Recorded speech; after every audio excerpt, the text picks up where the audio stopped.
राष्ट्रहित टाइम्स, राष्ट्रहितासाठी समर्पित news channel. Ganpati Bappa मोरयाचा जयघोष, ढोल ताशा पथकांचा निनाद, बँड पथकांनी आळवलेल्या मधुर सुरावटी, मंडपामध्ये काढलेली आकर्षक रंगावली अशा दिमाखात आणि जल्लोषपूर्ण वातावरणात पारंपरिक पद्धतीने विधिवत पूजन करून बुधवारी मानाच्या गणपतींसह सार्वजनिक मंडळांच्या श्रींची प्रतिष्ठापना करण्यात आली।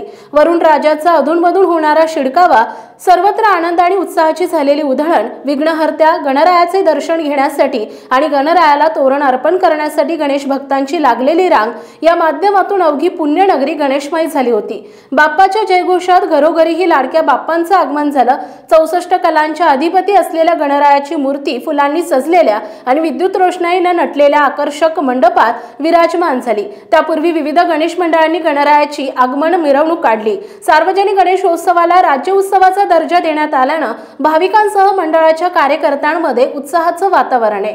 त्याची प्रचिती बुधवारी गणेशोत्सवाच्या पहिल्याच दिवशी मिरवणुकांमधून आली। मानाच्या गणपतींची मुहूर्तावर प्रतिष्ठापना करण्यात आली। विविध मंडळांच्या कार्यकर्त्यांनी वाजत गाजत गणरायाचं स्वागत केलं। प्रतिष्ठापनेचा मुहूर्त दुपारी 1:53 असला तरी त्यानंतर ही मिरवणूक काढून गणरायाची प्रतिष्ठापना करण्यात आली आहे। शहर आणि उपनगरांमध्ये ही गणरायाचं आगमन मिरवणुका रात्रीपर्यंत सुरू होत्या। गणपती बाप्पा मोरयाच्या जयघोषात घरोघरी गणपती बाप्पा विराजमान झाले। सकाळपासूनच महिलांची बाप्पांच्या स्वागतासाठी सडा रांगोळीसह नैवेद्यासाठी लगबग सुरू होती। बाप्पाला उकडीच्या मोदकांसह विविध प्रकारच्या मोदकांचा नैवेद्य ठेवण्यात आला।